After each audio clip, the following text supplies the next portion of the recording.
What if your school day started like any other? Quiet hallways, the usual whispers, the same faces you saw every morning. And by the end of it, you were trapped in a nightmare where monsters ruled and betrayal could kill you? That's exactly what happened to one student. He wasn't popular, he wasn't strong. In fact, to his classmates, he was nothing but an outcast. The one everyone mocked, the one nobody believed in. But fate doesn't care about popularity, and when his class was thrown into another world, his story didn't end in humiliation. It began in blood. Section 1. The ordinary student turned outcast.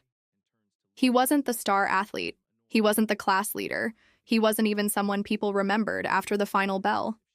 He was that student, the one shoved into lockers, the one laughed at when he tripped in the hallway, the one whose name was usually followed by snickers. For him, life was a cycle of silence and shadows. Sitting at the back of the class, pretending not to hear the laughter, trying not to care. Teachers ignored him. Classmates mocked him. Even when he worked harder than anyone else, nobody noticed. And yet, despite the cruelty, he held on to a fragile thread of hope that one day he'd have the chance to prove them wrong. He just didn't know that chance would come in the most terrifying way possible. Section 2. Transported into the abyss. It began with light, a blinding flash that swallowed the classroom whole. 1 second, the students were dozing off during a boring lecture. The next, the walls crumbled away, and they were falling through darkness. When the light cleared, the class was no longer in school. They stood inside a colossal stone chamber, carved with runes that glowed faintly against jagged walls. The air smelled of ash and blood. The ground trembled under distant roars. A voice, deep, inhuman, echoed through the chamber, declaring they had been chosen. This was no dream. They were in another world. And from this moment forward, their survival would depend on the powers they were about to receive. Students gasped as glowing symbols appeared above their heads, each revealing a new skill. Some screamed in delight. One girl became a healer. Another boy gained the power of lightning. The strongest students laughed with excitement, already boasting about who'd lead their group to glory. But when his turn came, the room erupted in laughter. His ability? The weakest of all. A skill so pitiful it was practically useless. His classmates sneered, calling him deadweight, a burden, a joke. They didn't know that his weakness would become his greatest weapon. They didn't know the abyss was waiting for him. The dungeon air was heavy, damp with the smell of blood and rot. Shadows moved along the walls as the class pressed deeper. Their nerves sharpened, but their arrogance louder than their fear. Fireballs lit the corridors. Swords cut down goblins with ease. Laughter echoed, as though this was just another field trip. But for him, the weakest among them, it was anything but. His blows barely scratched the smallest creatures. His shield cracked on impact. Every step he struggled to keep up, and every mistake fueled more sneers from his classmates. And then, the turning point. A swarm of monsters ambushed them at a narrow bridge. Chaos erupted. Screams, spells, the clash of steel on claws. In that madness, one classmate's voice cut through, sharp and venomous. "He's useless! He's going to get us all killed!" A shove. His feet slipped. And just like that, he was falling. Down into the abyss, their mocking laughter ringing in his ears. They hadn't just abandoned him. They had decided his life wasn't worth saving.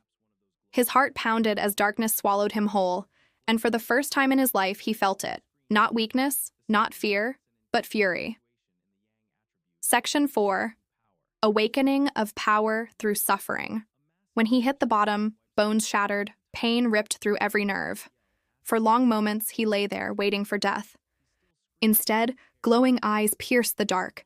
Monstrous shapes closed in, creatures bigger, faster, and deadlier than anything his classmates had faced. He should have panicked. He should have given up. But desperation unlocked something raw inside him. Crawling forward, his hands shaking, he grabbed at a beast's corpse. Driven by instinct, he tore into its flesh. The taste was bitter, foul, poison in his veins. His body convulsed, his vision blurred. But then, power. His wounds began to close, his muscles tightened, his useless skill flickered and twisted into something new, something hungry. Every bite of monster flesh rewrote him. Every scream of pain fueled the fire inside. He learned to stalk the darkness, to strike first, kill fast, and consume what was left. The weak boy who couldn't lift his head in class now ripped monsters apart with bare hands, eyes glowing with a predator's hunger. The abyss hadn't killed him. It had remade him. And by the time he clawed his way out of that dungeon, he wasn't the outcast they'd laughed at anymore. He was something far more dangerous.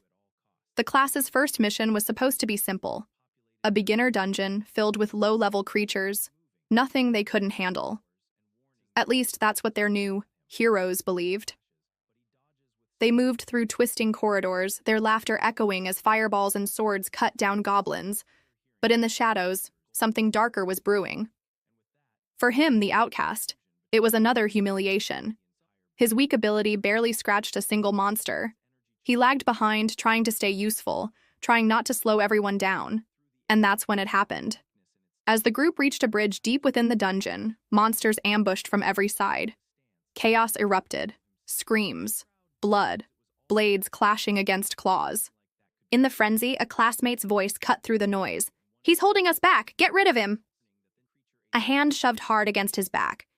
His feet slipped, his eyes widened, and before he could even scream, he was falling into the abyss below. The last thing he heard before the darkness swallowed him was their laughter. To them, his life was nothing, just dead weight, cast aside like trash.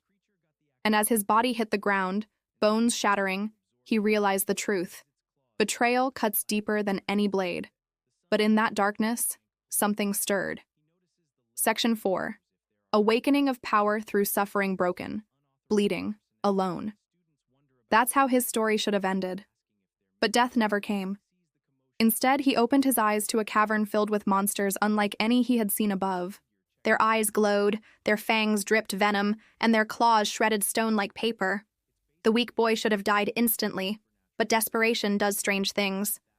With trembling hands, he grabbed a fallen beast's corpse, and in a moment of madness, he bit into its flesh. The taste was poison. His body convulsed, his vision blurred. But then, power surged. His wounds closed, his muscles tightened, and deep inside, his useless skill began to twist and evolve. Every monster he devoured made him stronger. Every ounce of suffering hardened him. His fear melted into rage, his weakness into hunger. Days turned into weeks. The boy who once cowered in shadows now hunted in them. His classmates' laughter haunted him, but it no longer broke him. It fueled him. When he finally climbed out of the abyss, his body was scarred, his eyes colder than steel. He wasn't the same timid boy they had pushed aside. He had become something else entirely, something the world should fear. When the dungeon doors creaked open, the last thing his classmates expected to see was him. They froze. The boy they'd shoved into the abyss, the one they were sure had been torn apart, was standing before them. But he wasn't the same. His hair hung in shadows over scarred skin. His eyes glowed with a predator's calm. And every step he took carried the weight of someone who had crawled through hell and come back stronger. Whispers filled the chamber. How is he alive? He should be dead. What is he now? The one who betrayed him, the very classmate who had pushed him, went pale. He stammered excuses, claiming it had been an accident. But the boy didn't need words. He didn't need explanations. He just walked forward, slowly, deliberately, until the betrayer was trembling in place. And then, with a single strike, he shattered the illusion of safety his classmates had wrapped themselves in. Revenge didn't need speeches. It needed only silence and fear. From that moment, the balance of power had shifted. The outcast was no longer at the bottom. He stood above them all. Section 6. Rising through the dungeon ranks. His return wasn't just a shock, it was a declaration.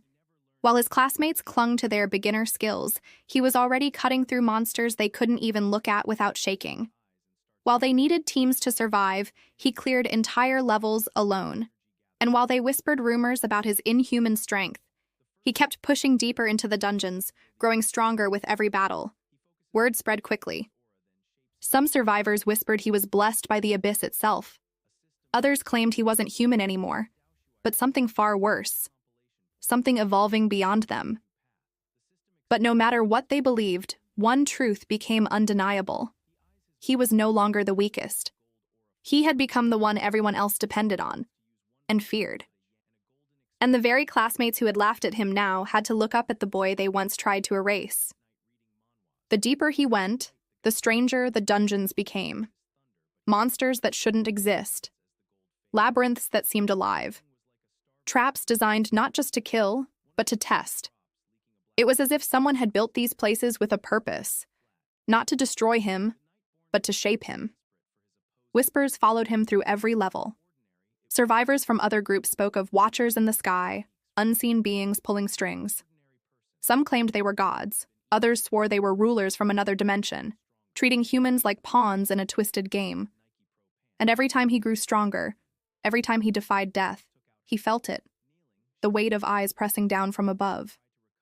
One night, as he stood over the corpse of a monster king, the dungeon itself seemed to tremble.